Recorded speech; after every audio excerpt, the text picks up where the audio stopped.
Elijah Seth was a former Teams guy, wasn't he? Was he Delta or he was Army Special Forces or something to that effect? Honestly, I don't know. I don't know his specific bio. I mean, that's how much it doesn't matter to me. Some folks get riled up about it. And I guess I'll just say, he's got some very specific ideas that kind of take us back in time, like, hey, let's just win. I don't know how we do that in modern times. It's easy to say that. I've worked with women in combat. I've seen young, tiny women rack around in a Ma Deuce. I'm like, that lady's in combat, smoking a Marlboro, racking around up in a turret. What's more combat than that? And she's an MP, So some of that stuff, I'm like, is that political? But I do feel like we did need a refocusing because we've gotten a little corporate. That's just my thing, but I don't know. Again, what are your thoughts? Yeah, again, I mean, when I was active duty, I was a neurologist. I was stationed at Camp Lejeune for most of my career, minus the training, which obviously takes a long time to go through medical school and residency. Sure. But I was really there to provide care. My job was to keep Marines and sailors combat effective, and I freaking loved it, man. Right. Nothing more motivating than waking up every day and working with high-performing people who are doing a very specific job that most people don't ever get to see or appreciate. And get them back to be on the battlefield. I mean, whether that was a peripheral nerve injury or traumatic brain injury, a migraine, I mean, any number of things that we dealt with was just a great time. Yeah, that's a good point. We've had a couple of medical physicians on the show, and it's a very unique role. If I'm going to go out, you're going to help me. I am a combat spy, so I'm going to get out and go off the camp every day and talk to people. I'm going to bear a load. I'm going to get no sleep. Impossible to get reliable, good sleep. So I'm surviving. If I'm lucky, I'm going to get 6, but most commonly I'm going to get less than 4. And it's going to be busy, crowded sleep, And so I never had the benefit of having someone like you say, I will tell you, I was deployed to Bosnia. My hips were killing me. We walk around on these rocky camps with mud, and your boots are heavy, and so it's just jacking your body up. But I was a pretty good athlete, right? And so I went to the doctor, and I'm like, "Hey, man, my hips are killing me." And he said to me, and this is him being a good. This will make sense to you. This is him being a good military medical doctor. He's like, "Listen, Pete, you've got a great job. You get to leave the camp every day. Most everybody wants to be you. You're a spy. Yeah, I know your hips hurt. You probably are getting hurt. Someone else is going to get hurt if it take your place. It's up to you. If you want, I can send you back to the flagpole. You can get some rest, and maybe you won't have a permanent injury. But the fact is, you're probably getting hurt permanently, and you have to deal with it later in your life. What do you want to do?"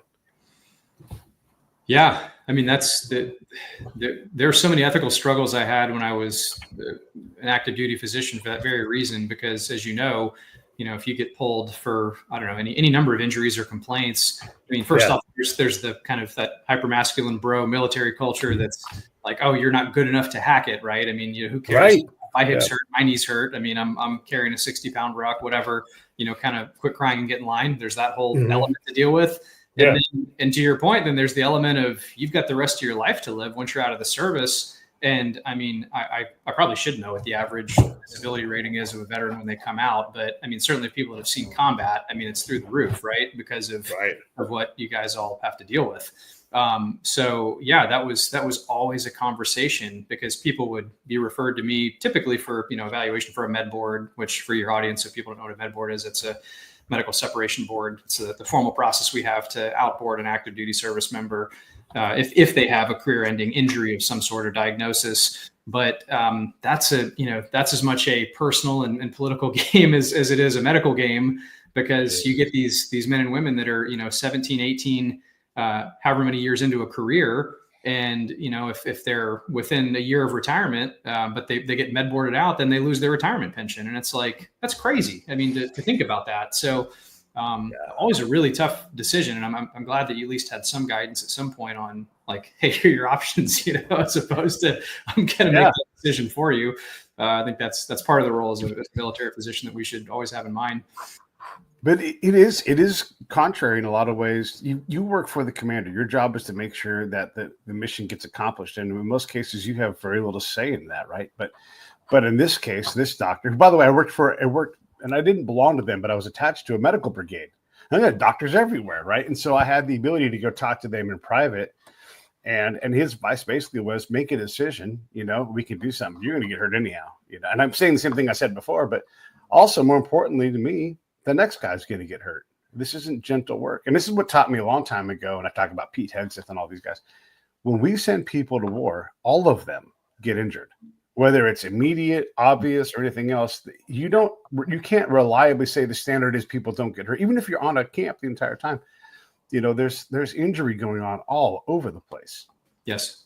No, you're 100% correct about that. And often it's invisible injury. And that's a lot of what I dealt with, were the cognitive injuries that were maybe more subtle and that really affect people's, not only their performance and battlefield readiness in terms of what you can see as far as how they walk or how they move or shoot a rifle, but the emotional injuries and their ability to think and stay sharp and go out in the field and not receive enough rest. They're dealing with any number of orthopedic issues.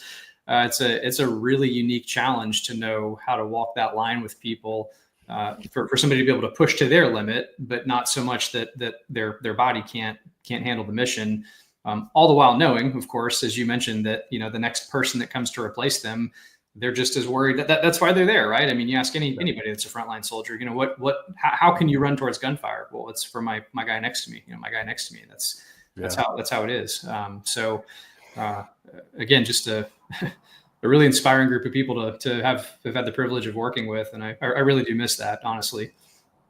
I don't know another line of work where you are the arbiter of malingering, and saying, oh, this guy's going to deploy and there's no choice, and that person in their mind have absolutely sold themselves. Look, this is the Marines, right? In some cases, these guys love being Marines. Yeah. And it's time to go. And now, contrary to everything, at least they thought they bought into, they're not going to go, or they want to go, but can't go medically or they chicken, whatever it is, right? All of that. There's a lot in that. And you might be making the call that ultimately, gosh, I hate to be unfair to you, but you might be destroying this person's life. Maybe they are too fragile mentally. Maybe home is too fragile, but hey, your body works. You got to go, right? And that's got to be heavyweight. It really is. And I always hope that I made the right decision for people and with them. And that was always the conclusion I would arrive to, is similar to the way the physician asked you, like, which path do you want? I would try to clarify goals as best I could, but really where my judgment has to step in is, the goal is almost always get me back out there. Right. And right. If I truly believe that's another problem, but yes. Right. Motivating, but at the same time, part of my job is to use my judgment and to say, well, I don't think that you are, battlefield ready in the next 3 months, 6 months, 12 months, ever, whatever that looks like. And that's a heartbreaking conversation to have to somebody who's dedicated their life to service. I could think of countless stories. Like there's a gentleman who was a patient of mine who was trying out for MARSOC, the Raiders, the Marine Corps Special Operations Command.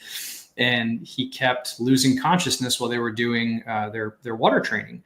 He'd hold his breath, he'd go under, he'd pass out, guys have to pull him out. And it kept happening. Well, long story short, he ended up getting an MRI of his brain and his neck, and he had an undiagnosed case of multiple sclerosis and never knew that. And he had a lesion in his spinal cord that was right next to the heart rate and the breathing centers, right where the brainstem and the spinal cord meet. And that was basically when he would lose an adequate level of oxygen, he just would go lights out. And I was like, dude, we can treat the MS, but you are on the razor's edge of performance that most people would never even think about getting close to. And right. your body's failing you because of this just unlucky spot. And so we had to med board and get him out. He was devastated.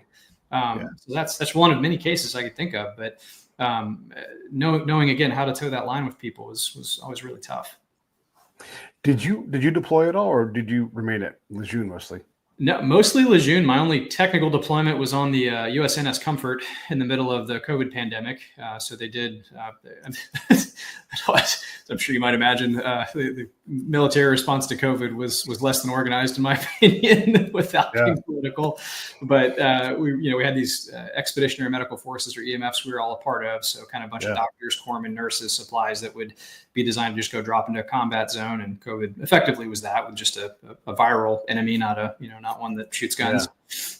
So I got sent down to Florida. We were staging for New Orleans and Texas, and kind of where were all the hot spots that were popping up in spring of 2020.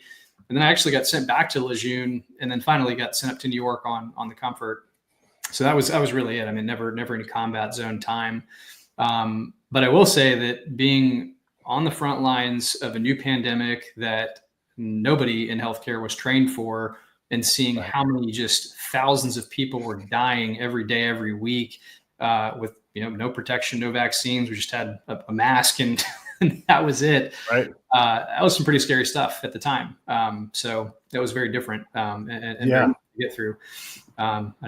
We have a short memory, I think, as a culture and a country, and I mean that was only almost 5 years ago to the month, quite frankly.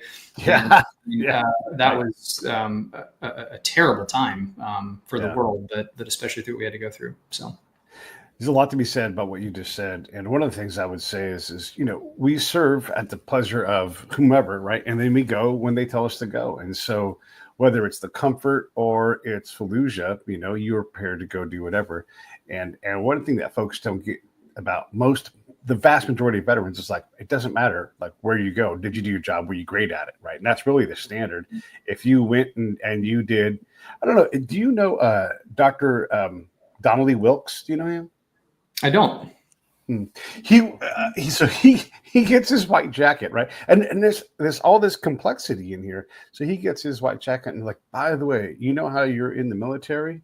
Well, we're going to need you right now. And then he forward deploys to a forward, not clinic, forward response area. So they're as close as they can get to the battle to provide minutes, seconds, distance help, and so it's one thing that like, you guys are all super smart and you can handle anything, but you're not trained for that reliably to deal with all of that. Because now there's a picture of him. It's like an award-winning picture. If it's a bunch of Marines laying hands on a dead Marine and he's in the middle of that scrum because their friend had just died. Mm-hmm. And so, you're doing a doctor and you're making life and death calls. That you probably have your head around, but it's the weight of each one of these things, of hearing that Humvee roaring towards you. And it's like go time. You're in the batter's box and they're throwing 120 with break, and that's intense to put on you, to know how to deal with it, to how to be great in those moments. It's very hard. And so again, like this goes back to you've got the white coat, you do the oath to swear in to protect, but also you're swearing in to serve a commander who is like, no, if he wants to come back, he's going to come back. And you're like, that's against my medical advice. Like, fuck your medical advice. This guy's coming. There's all these conflicting things in your world. It's amazing to me what you guys do and how calm you can be. Well, yes. And thank you for the acknowledgement. There's a lot of, I think, desensitization through training that you have to go through to become a provider. Similarly, if you're infantry or anything in the military, there's the same training pipeline you have to go through to know what to expect. And you're right, doctors don't, at least the Navy doctors, I was Navy, Navy doctors don't get that kind of training. I mean, we don't get combat training. There's no weapons training. Right. You can optionally do those things. And actually I wanted to go do the Marine Corps rifle range and everything when I was at Lejeune, and I never, for whatever reason, could never get clinic coverage to do it. I was really, really angry about that. No. I'm trying to be hard. Come on.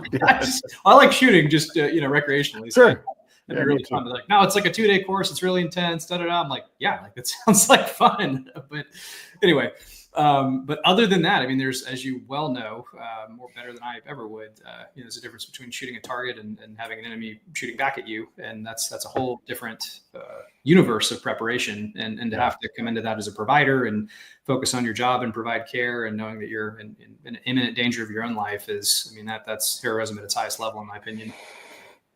Yeah. Yeah. It is.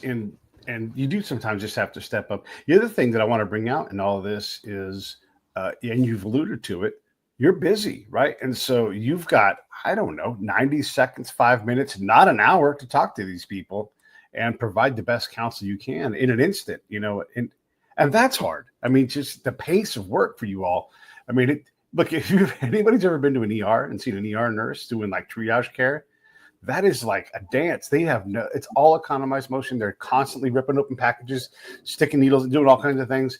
It's like, I looked at this lady is like a combat warrior right now because she's got 4 patients, me one of them. I had an infection in a rebuilt ankle. And she did not stop moving and had every garbage can exactly placed. She didn't think about where it was. She was just automated.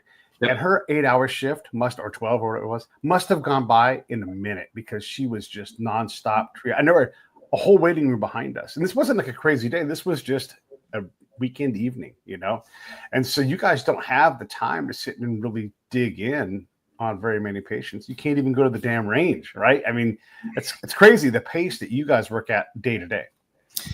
Yes, and again, thank you for the acknowledgement. And it takes training to get there. I mean, I can think of many times where I treat a lot of acute strokes in the hospital, and there's typically a dedicated CAT scan machine that takes a picture of the brain, which is part of the stroke protocol. And there are times when I'll have 2 people, one in each CAT scanner, and then people on deck in the hallway, and you're just going around, and like you're saying. I mean, okay, this person, no brain bleed here. This guy gets a blood thinner. Like, nope, that's a brain tumor. That guy's got to go to neurosurgery. This guy's bleeding. We got to give him this. I mean,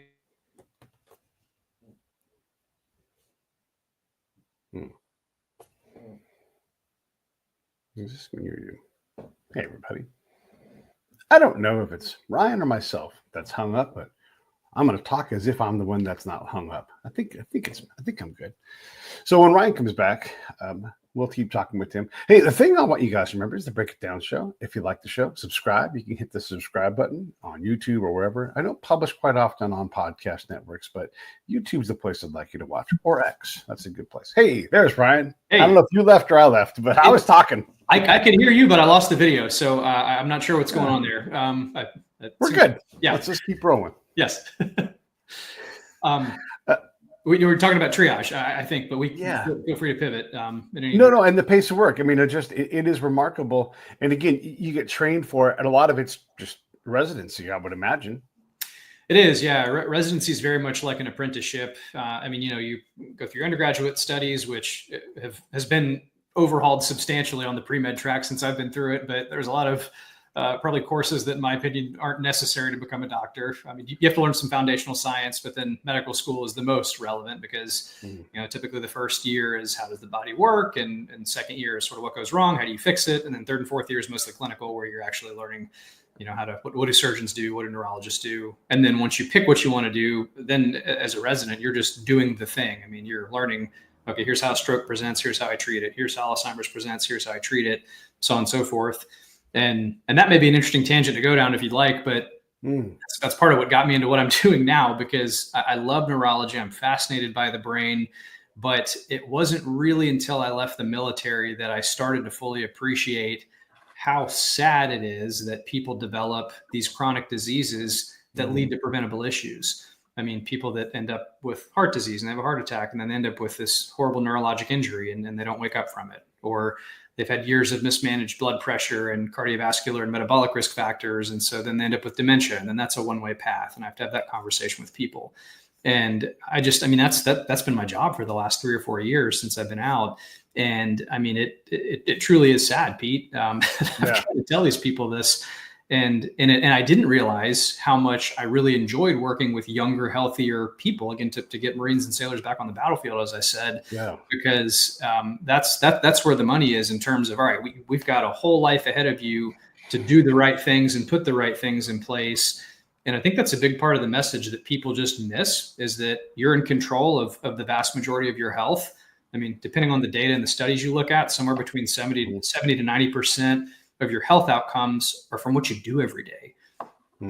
It's not, it's not your genes. Yeah. It's not some predestined thing. I mean, there's some rare genetic conditions that happen. And even with the advent of CRISPR and gene editing technologies that we have, again, that exist today, those may be a thing of the past very soon. So if there's one message for your audience, it's that you're in control. And I mean, what you do every day really matters in terms of preserving your brain health and your body. I've had Dr. Cabran Shoprick on the show. He's from the Amen Center, and he focuses on brain injuries and recovery from those. And when you talk to folks like you who understand the brain, whether it's the chemical, electronic, physical, whatever that's going to be, that side of it, he said a couple things. He's like, that thing is in a bony bucket, and it's basically the consistency of butter. And I'm like, holy shit, I have been bad to my butter. But it makes you understand, like we talk in terms of, I got a TBI, like how about just BIs? How about just eyes? These things can happen. through a lot of different ways. You see a shock wave. When you physically see that shock wave from a bomb go off, you realize you're in front of that thing in a lot of our times. You may not see it because it happens in the moment, but that's doing stuff to you that is hard to account for. And man, how many blows to the brain do I need practicing mixed martial arts? Yeah, you want to do mixed martial arts, that kind of thing, to stay healthy, to stay strong, to be tough, all that kind of thing. But, how much do we need to have contact to the jaw and head area before it's like, it's got to be hard for you to watch stuff like that when you understand how these things work. It really is. And interestingly, there have been some recent studies on the lack of correlation between a concussion and a traumatic brain injury. And that might sound counterintuitive or funny. Like, what do you mean concussion? Don't get me wrong. Concussions are bad. They should be avoided at all costs. But my point is that it doesn't take that threshold of force to actually knock somebody out or give them this post-concussive syndrome to actually do the damage to the butter, so to speak. Because it's so uniquely sensitive to all these forces. And did you ever see? I think actually the movie was called Concussion with Will Smith. That looked. Steelers. So the whole idea behind that Dr. Amhalu, I think is his name. The study is that the number one position on the football field that had the highest rate of CTE or chronic traumatic encephalopathy, which is basically premature dementia from just microtrauma, was the center.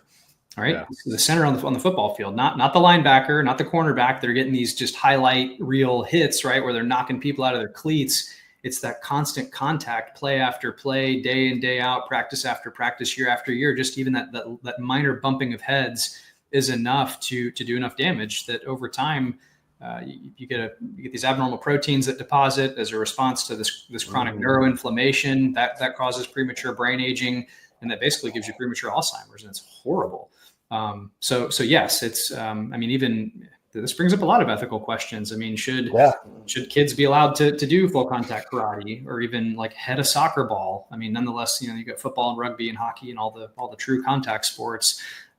Forget about the money and the opinions and the politics. From a pure brain health perspective, the answer is no. I mean, it's like we're clearly not designed to do that. Dr. Cabran plays soccer. He's like, I quit heading the ball years ago, right? Because he knows better. Yep. And that tells you a lot about how important this is. And I don't want to cut you off because I want you to get back into what you're talking, because you're exactly where I want you to be. But here are two guys who study this noodle we have. And he's like, I absolutely do not run my head into a soccer ball. And we were all told it was no big deal, proper technique and all that kind of thing. But it is a big deal. We know better now, yeah. And the scarier thing too is that a traumatic brain injury begets more traumatic brain injuries, meaning there's some threshold that appears to change. And you actually do. I mean, I really shouldn't endorse this, but I do follow mixed martial arts. I'm a hopeless fan here, I guess. But you see this with fighters where, somebody has a steel chin or whatever you want to call it, where they can take a lot of punishment, which it still just horrifies me, but for whatever reason can't turn away. But then they cross the threshold where they actually suffer a knockout or they're unconscious, and then it takes way less the next time. And that really concerns me, because I go, okay, what really changed here? I mean, what protective mechanism is somebody's brain or body trying to send them to say, hey, we do not need more of this. We're going to go lights out. So you stop receiving punishment. Yet again, these are athletes and it's their career and they keep doing it. They're in the gym and it's just like, oh my goodness. I just, you think about the Muhammad Ali's of the world that, I mean, as a heavyweight took just so much punishment from a George Foreman or just from years of sparring. And I mean, again, very elusive fighter, very skilled guy, but I mean, that's clearly his Parkinson's was a result of his boxing. There's little to no question. Anyway. Yeah. Well, and again, I love it too. I've watched less of it because I understand the damage. I definitely can't stand watching CrossFit people do CrossFit. I'm like, oh my God, please, you guys got to stop. I'll break. I mean, it's a horror show when you watch these things, and it sounds ridiculous to say that, but then you go to these competitions and you're like, no, stop, slow down. Like, it's so horrible. And then, I tell my friends, I'm like, you're going to blow your shoulder out. You're going to ruin your back. These things are going to happen, but they're into it and they dig it. And in the case of MMA, I used to do all that stuff and I get it. It's very intoxicating. It's great. It feels great afterwards, but you're going to get the same kind of value out of swimming, frankly. Here's one thing that doesn't happen when you swim. Priapus doesn't show up and you don't go up and go, hey, Priapus just visited me. By the way, everybody's code for having a boner. You get knocked out and you say, "Did I win?" Right? That never happens in swimming. Oh my gosh! And so it is terrifying to me to see someone get knocked that senseless, that some Greek god takes over your dick, and then you think you might have won. That's insane. Yes, it really is. And to your point about exercise, there are really three main categories that help promote brain health, body health. Obviously, avoiding contact is ideal at all costs. Whether that's shock waves or somebody's fist or a soccer ball. But so dedicated strength training, there's a very high correlation between hand grip strength, but it's not really what can you squeeze. It's more a reflection of what work have you been doing to get strong enough to be able to lift heavy things, right? Mm-hmm. So there's a very high correlation with strength and aging well. So having not only a longer what's called lifespan, which is how long we live, but one that people are starting to think more about, and that's this term health span, meaning how long do you live well, meaning that you want to just be able to do all the things that you do now, presumably if you're in decent health, or even rewind the clock 10 or 20 years. Most people would take that body and those abilities over what we have now, right? Just because of we expect to have a decline as we age, but it doesn't necessarily have to be the case if we do the right things. So strength training safely, no hate to the CrossFit community. I'm very dedicated, fit people, but predisposing to injuries. And I've seen countless herniated discs and cases of sciatica and who knows what, orthopedic injuries from that kind of thing. Marines too, for what that's worth, the hold my beer, kind of type. So that's one. And then dedicated cardiovascular trainings. That's equally important for different reasons. That helps buffer our metabolic health. So even just a baseline of what's called zone 2 training, which is kind of boring. It's really like not high intense at all. You're just sort of getting on a bike or a treadmill and kind of cruising, at maybe just a little bit more than what you could comfortably talk, just kind of that pace for 45 to 60 minutes, kind of 150 to 200 minutes a week. That builds up mitochondria in your muscles and helps you basically transfer oxygen for carbon dioxide more efficiently.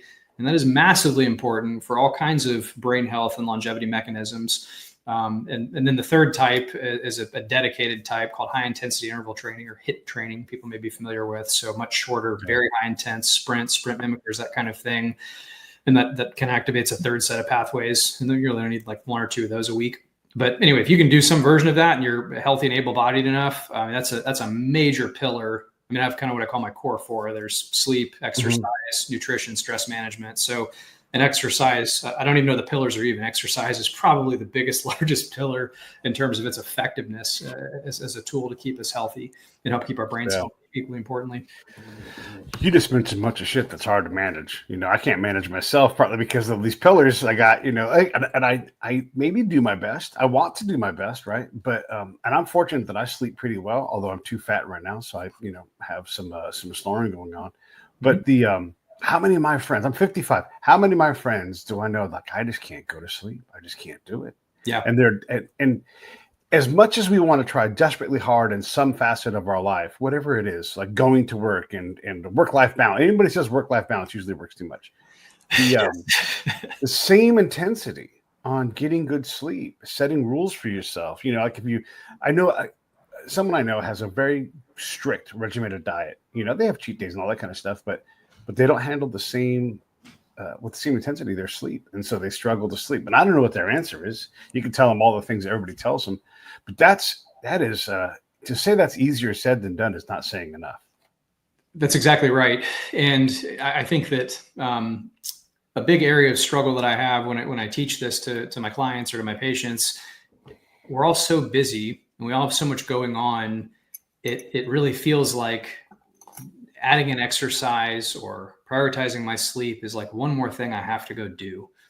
And when people are busy, they're like, I don't have time for one more thing, right? That's like I got enough going on in my own life, right? I'm Pete. I'm running a podcast, and I'm interviewing all these people, and I'm traveling, and I'm that's the life we live, right? That's our culture. But what I really try to get people to hone in on is getting clear on what are your goals in life, what's your purpose. What's your why? In the military, we always have a mission. There's always a collective purpose there, and I think people lose that when they leave the service, and that's a big issue that veterans run into. Is they go from having this well supported environment to just being on their own, and they lose a sense of purpose and camaraderie and community. And when people find that on an individual basis, though, they go, oh, okay, yeah. I mean, whatever their thing is. I mean, it's my business, or it's my family, or see my grandkids graduate, whatever that thing is. Right. When you've got clarity on the destination, you can reverse engineer your life around how to get more of that and do more of the thing. Because whatever decision you make is either going to advance you closer to your goal, or it's going to put you further away from your goal. And when people really start to realize that and line that up, I found that they go, oh man, like, yeah, I want to sleep better, because when I sleep better, I know it's better for my health, and I actually feel better. I can show up better as more of myself, right? And when I go exercise, I tend to feel better. I mean, I get stronger. That's going to help me live longer. I can pick the grandkids up and not deal with sore hips and CrossFit back and whatever, right? Yeah. All those things, right? So I really want to make sure people are clear on that, because there's a ton of fantastic content out there that gives us the how, okay, all right, yeah, this is how your body works, and this, and maybe even the why on the why this is important, or what these things change. But really that purpose and mission statement, I think, always needs to be top of mind for people to really understand and be able to dial that in. Yeah. And there's science behind that too. I mean, that adherence to any kind of program or lifestyle, when people are clear on their goals, is much higher. Right. It's someone in my life, and so therefore I've collected other people in my life have dementia. These are older folks and everything, but when you go to these homes, you'll see people who are my age, and they're there because that's the best place for them to get care. And it's a dreadful existence. Even if they're pleasant people, they never get to eat what they want reliably again. They never get to get up when they want. And they lose control of their life. And that's if they have any kind of capacity left to make their own decisions.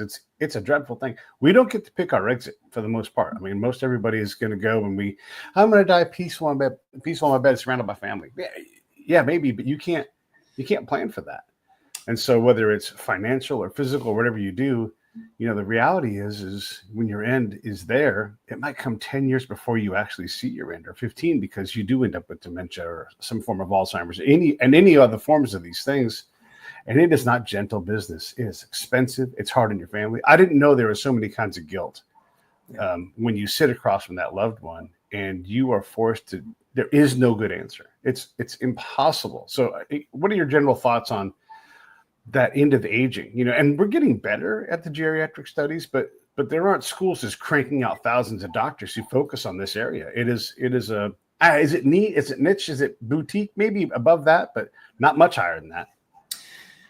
Yeah. First off, I'm so sorry to hear that you have family members that have or have had dementia, Pete. I mean, that's again, this is unfortunately like I said, a sad part of my conversation with people when I have to make that diagnosis or help people through how families navigate different stages of, oh, well, okay, dad can no longer do this thing. We have to now put help in place to have care in the home, or to send them to a facility or what have you. But before we even get there, again, another point I really want to drive home is that these dementia is the end result of probably a 20 or 30 year, maybe even longer process of changes that have accumulated in the body.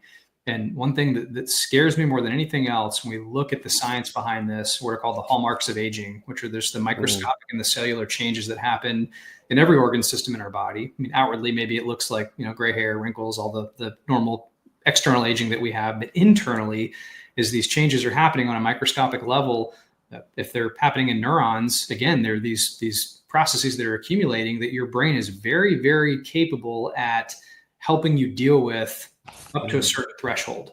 And once you cross that threshold, now I can't remember where I put my keys every day. I don't remember new acquaintances. I can't remember my kid's name.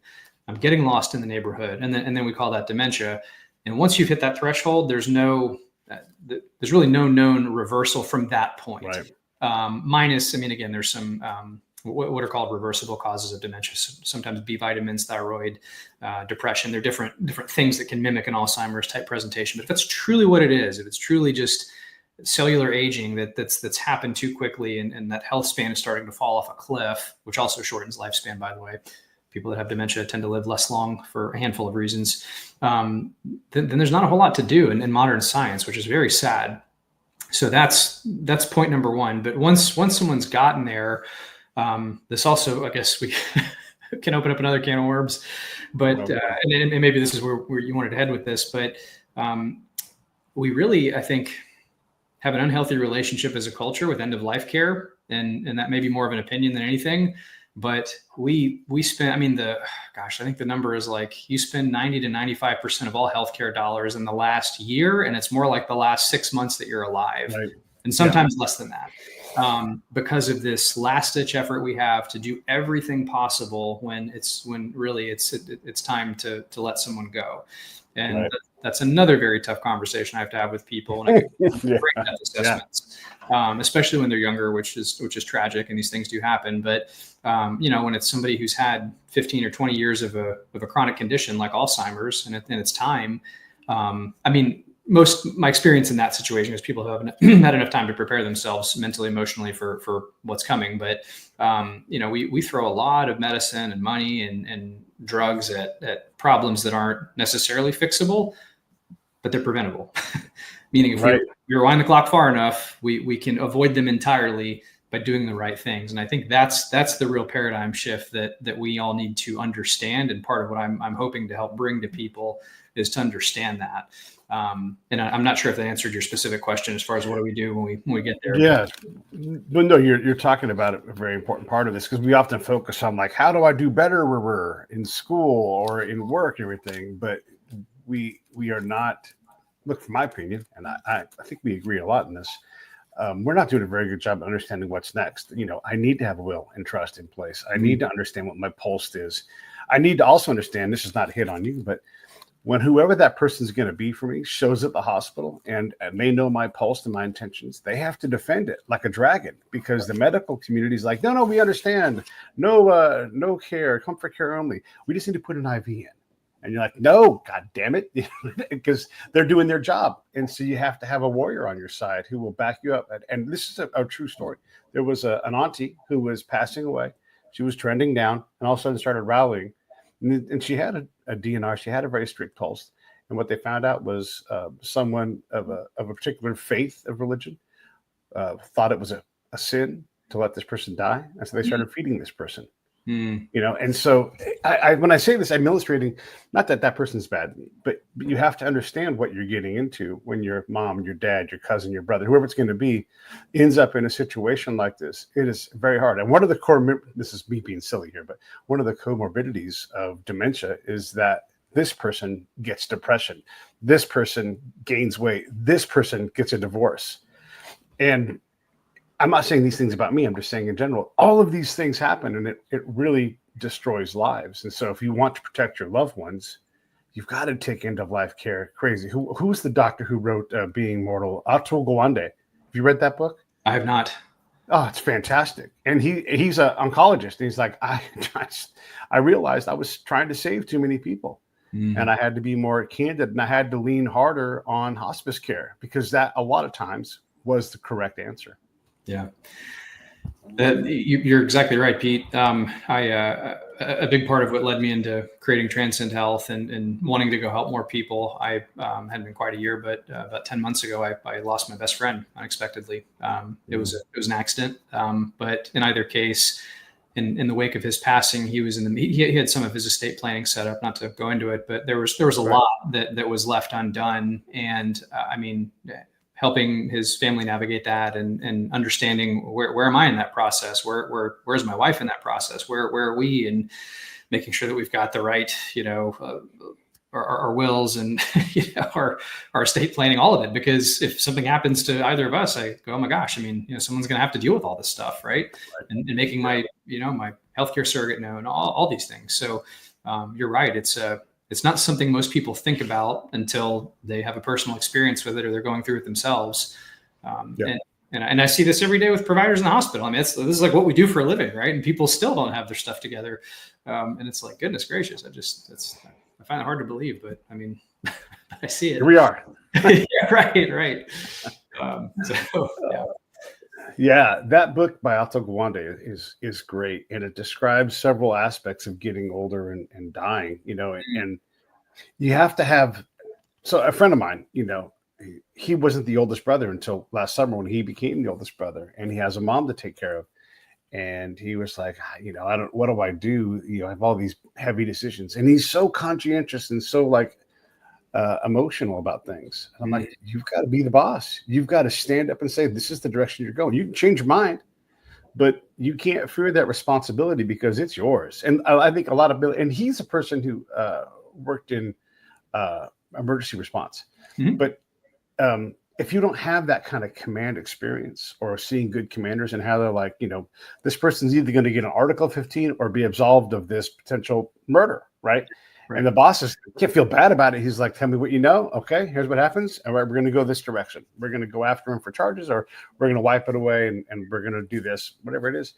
But if you're not prepared for that kind of leadership, it is heavy. And there's a lot of times when you don't need to race toward, like if someone dies, there's not a lot of things that require a lot of immediate action. You can kind of grieve and take time, but we're desperate to do something. But when we should be doing something, like getting in front of these end of life things or caring for our bodies right now so that 20 years from now, whatever it is, man, we're bad at it. And I'll throw a little number at you, and then I'm going to shut up and let you talk because you're the expert here. It's something like 85% of humans in America after the age of 62 or 65, one of the two, they have 0 full healthy years left in their life. It's a shocking number where like there's some significant thing constantly going on, or they're being medicated to it, a pretty severe level, because it's, when we age, it's like laps around the sun, but also, there's a lot of neglect in our welfare in our system. I would believe that for a lot of reasons. Again, some numbers that are in line with that I'm more familiar with. 93% of Americans are metabolically unhealthy. And what that means is that they don't have optimal levels of blood pressure, blood sugar, their weight or body mass index, cholesterol in the bloodstream, fat in the bloodstream. And those aren't just numbers or whatever for you to feel bad about or your doctor to yell at you annually to visit. It's because these things turn into insulin resistance, that turns into diabetes, that turns into kidney and heart disease, that turns into dementia, that shortens people's lives and adds debility in the process. So yeah. And by the way, again, 93%. That's not some people. That's not most people. Right. That's everybody has some version of this. And so I believe the number is close to 60%. I don't think it's quite 2/3, but around 60% of Americans live with at least one chronic condition. So to your point about the debility that results from that, and especially after age 60, 65, it's just sad to see. It really is. In different, there are pockets of healthier people. So I've, part of the work I've done in the hospital since I've been out of the military is travel work. So I've gotten to go some neat places. Up and down the East Coast, I've got to Montana, Oregon, Tennessee. I've just sort of hop all around. So you get to see how different people live throughout the country, which is kind of fun. And I'm always inspired when I find, healthy, active, more outdoorsy types that are, are doing more of the right stuff. And it's no surprise. They age well and they're generally healthy.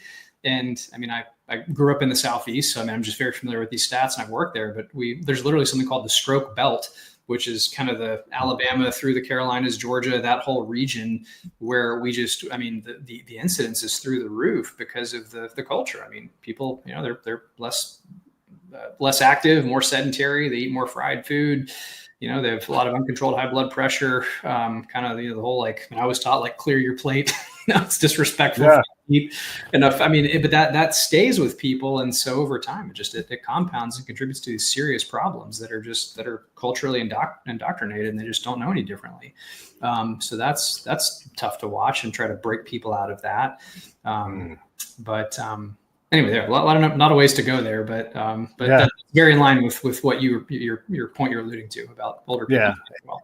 And just echoing, I get around, I see a lot of people, and I'm curious about a lot of things, and so I'm not a doctor, but I understand health and everything. I define the South as anywhere where they offer you, when you say, "Hey, I'd like an iced tea," if they bring you sweet tea as the default, you're in the South, right? That's probably a good rule. Yeah, and so if you're in Miami, you're not in the South. You're south of the South. But if you go there, you might get offered. And this is like when you're in the pink zone. Like, are you in the South? Are you in the North? If they say, "Oh, sweet tea," and if they say, "Wait, what kind of tea do you want?" Those are variations of it. But you're right. There's a culture thing there that it's heavy for us. We love sugar. We love all these things that are bad for us. And some of it you get to enjoy. I want to eat a piece of cake. I like cake, but I eat too much cake. I eat too much pizza, And so how do I change that? And that's the rub, right? Like when people ask me about podcasting, like, how do I do this? And I'm like, it's like learning how to swim. And right now you want to swim 200 meters of butterfly. And I'm telling you right now, that's really hard to do. Like I'll get you in the pool every day. I'll teach you, but you're nowhere near doing butterfly yet, let alone for 200 meters. Like no one does that, right? Let's get you to a reasonable goal of 50-meter fly. But they don't want to get in the pool every day. And I don't want to eat out of a macro thing. Like I don't reliably do. I need to change that, right? This is specifically speaking about me. I need to drop weight. I need to eat better, but I get depressed. I've got this PTSD and it all kind of undermines my 4 pillars because I give up. And I'm fine. But I'll be honest about this. I have suicidal ideation every day as part of my PTSD. I have ways to deal with it. I handle it. And today it's in control. But these things erode my foundation. And so when I look around and go, how do I go? There's a rowing machine right over there. If I could go row every day, I may not get all of your exercise pillars, but I can do HIIT. I can certainly do zone 2. But I don't do it. It's right there. I live in Southern California, man. I can go outside right now, get a little sunshine on my back, pull on that stick for about half an hour, and I would reliably get better in fast, right? And I like rowing. I like swimming. I haven't swam in months. I need to, but I can't seem to get through and go do those things. Well, thank you for being so transparent, Pete. And that's that really is another facet that I wish our culture were more open to and open about. And there's this unfortunate dogma that's existed, I think, for the last handful of decades about mental health, largely because it's been poorly understood or misunderstood. And all mental health is a reflection of your brain health. And I don't mean to minimize that whatsoever, because it can result in debilitating clinical effects like PTSD and depression, bipolar, all these things. But it's so important to talk about. So number one, want to validate you and thank you for talking about it and sharing your story, because I can't begin to tell you how many people I encounter that's really the core of the issue. And it takes a long time and a lot of trust for people to bring that up, because it's such a vulnerable thing to share. I mean, to that point, I had until I started going to marriage therapy with my wife about 3 years ago, I had no idea the childhood trauma and stuff I dealt with that I've been able to work through. And that has eliminated so many glass ceilings for me, as far as me being more fully present as myself in the world, being able to open up and share more with people and just be more present, quite frankly, and do a better job for people. And you really hit the nail on the head with this one, because so many people know that they've got to do the 4 pillars, right? But it's, the rowing machine's right there and I can't make myself do it. Why? More often than not, there's something holding people back that is in the mental health realm, that's in their past, that's in some form of trauma they've endured, that either they're too scared to face, it's too painful, or they may not even be aware of it, or some combination. And so mental health is such maybe that should be like the foundation to the pillars if I'm constructing a visual, because it truly is that important. And without that piece, and that's part of how that whole purpose and alignment and why filters into this, because that assumes that you've been able to confront or come through any kind of limitations to go, oh yeah, I'm looking forward enough. I have enough goal-directed behavior that I know these are things that I want in my life, and I'm able to integrate them and do more of.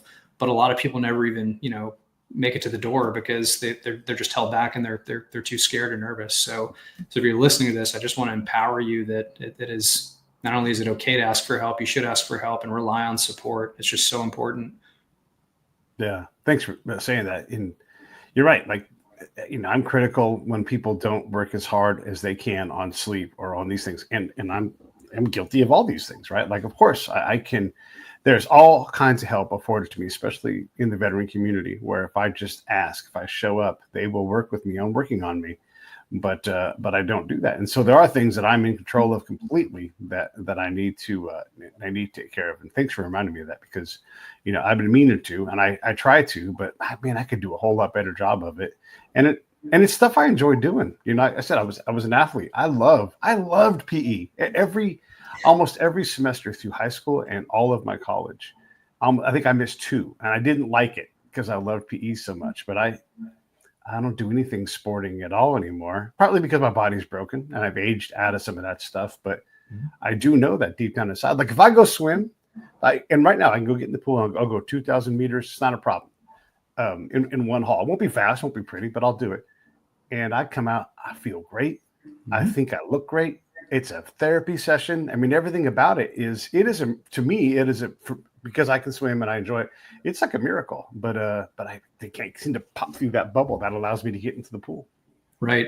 And that's, again, that's a real challenge for people. And so, I think that's where things like accountability can come in, community support, right? And the elements again, back to our time in the military, where you have morning PT and have leadership, have structure. I think there's a lot to be said for that, and lessons to be learned in the civilian community where people can, go join a group class or have a gym, an accountability partner, a buddy. I mean, or even in our virtual world, I mean, there's virtual training sessions you can do where somebody can encourage you on the phone. Some of these devices are maybe a little pricier, but they're even, home devices that have like a Peloton bike is one I could think of that has a screen with either pre-recorded or live classes where you're virtually cycling with people from around the world, potentially around the country. I mean, there's so many ways to get involved, and that's, it doesn't even have to be pricey. I mean, you can even like, I literally do not have a chair in my office. I stand when I do meetings. I have a standing desk because it helps with my spinal posture. You burn about 50 more calories an hour when you stand anyway. So just by shifting and contracting anti-gravity muscles. So even that is a good place to start for people, just to just try to get some movement, get healthy, get outside, get, like you said, get a little bit of sunlight safely, of course, ideally earlier in the day. That's actually a good mood trick. Do you follow any of Andrew Huberman's work? I'm aware of it, but I don't really follow it, but I should though. He's a little north of you, I suppose. He's in the Palo Alto, Stanford area, but he's a professor of neurobiology, has a great podcast, Huberman Lab. I think he puts out fantastic content, but he has popularized the literature behind getting sunlight in your eyes in the morning, which actually helps with deep sleep because we have this thing called our circadian rhythm that helps keeps us awake in the daytime and helps keep us asleep at night. And you can actually prime that rhythm with getting early morning light when it's kind of the low orange red, like in the morning. But actually that same light projects to a different area of your brain that regulates mood. So actually just watching the sunrise or looking at the sun for about 10 or 15 minutes each day actually substantially contributes to mood. Not to mention that's an activity where you're kind of up and moving anyway, you're outside, makes it more prone to movement. I'm outside anyway. Man, maybe I'll go for a walk. Maybe I'll take the dogs out, or maybe I'll just have my coffee and, get a mile or two in or whatever. So just like you said, baby steps first, right? Not trying to swim the 2K, but just getting, moving pebbles before stones before mountains, so to speak. I love it. Well, I don't want to take too much of your time. So I know you got to hard out another episode to get to. So one, thanks for coming on the show. Thanks for letting me just yak your ear off about all kinds of stuff and stand on my soapbox and preach about things. But so everybody just look down below here, transcendenthealthgroup.com. There's all kinds of resources there. There's blogs. A lot of the stuff that we covered is really in the blog and you can get more there. There's also some subscription help and all kinds of things you can sign up for. And you have a book coming out later this year. So let's talk about that. Yes. So a book is due to be released around September 10th. It's going to be called The Incredible Brain. And the idea is it's helping people, again, find their why and their purpose. That's how we start. And then walking people through how their brains and their bodies work. And then navigating sort of what can go wrong and some of the things we talked about with the cardiovascular and dementia type processes. And then really how to avoid it, and what are the different lifestyle interventions you can put in place to help people just live longer, healthier, more purposeful lives, because it's absolutely there. I really want people to know that this is not an inevitable fate or diagnosis that we're all destined to endure. There's just a ton of amazing science on the horizon that's already there. I mean, that's the evidence behind what's in the book is already proven studies. And I think as technology continues to accelerate, we are only going to see more exciting changes in the next decade or two, which is really exciting. Well, when you get the book done, come back on the show and let's talk about it. I'm going to work on getting better at things, because that's where my goal is, right? I'm actually going to go lift a bunch of books and move boxes around here in a few minutes. So sort of a chore-based workout. But I'm definitely going to get on my rower and definitely going to get in the pool and do that more. And so those are my commitments to myself out loud that I've recorded for all posterity. And that's that. So everybody definitely, for sure, go to that website and go check it out. And when the book comes out, what I always say, buy two and buddy read, because for sure you're helping somebody out if you guys get this thing, because look, Ryan knows what he's doing. Anything in closing before we wrap this thing up? This has been great, Pete. Just thank you for your time and for your attention. And I love it. I mean, I always love talking to fellow veterans and people that know that lingo. It's always a blast. And thank you for sharing your time.